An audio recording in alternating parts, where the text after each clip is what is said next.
ତ୍ରିଗୁଣାଞ୍ଜନ କୈବଲ୍ୟ ସୁର ସୁତ।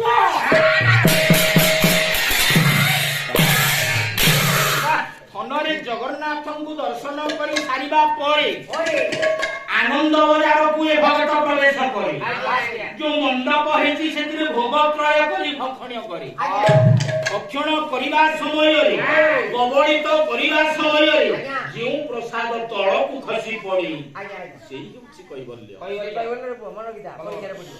କୈବଲ୍ୟ ଗଲା, ମହାପ୍ରସାଦ ଗଲା, ମହାପ୍ରସାଦ ଗଲା, ଅଭଡ଼ା ଗଲା, ଆଉ ଏ ପ୍ରସାଦକୁ କୁହାଯାଏ ନିର୍ମାଲ୍ୟ। ନିର୍ମାଲ୍ୟ କାହିଁକି କୁହାଯାଏ?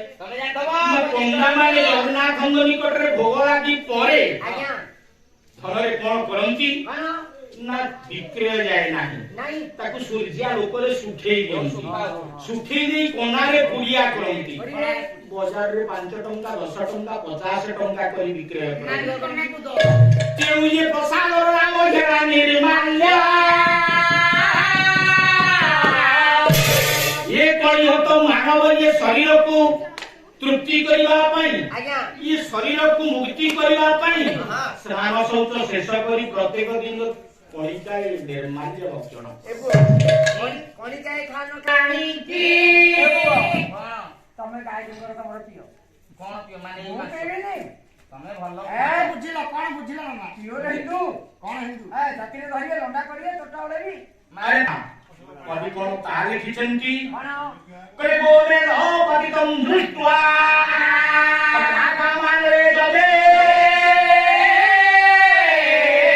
नवक्षंती शिवा काको विभक्षंती पंडित जना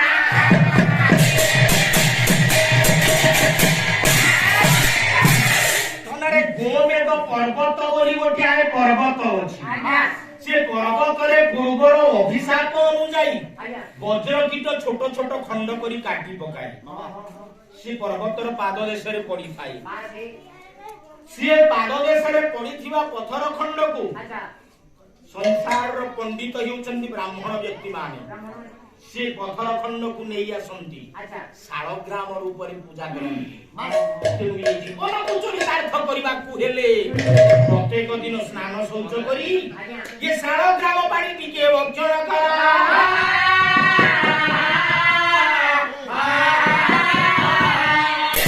आउ कोन करबो कले रांडी पुआ संग कले रांडी पुआ संग करबा को पड़िबो हां तुटा खराब सारे काहेकि रानी को योचंदी धर्म कोन धर्म धर्म देवता हृदय रे धर्म देवता युधिष्ठिर धर्म देवता को हृदय रे चिंता से रानी को हां ए गल्पन रानी को हृदय रे चिंता करो पढ़ी जीव तो खाए की आउ कोन करिवो ये बोला आपण मानकर आचरण उच्चारण कोन करिवो पढ़ीव चोर प्रसंग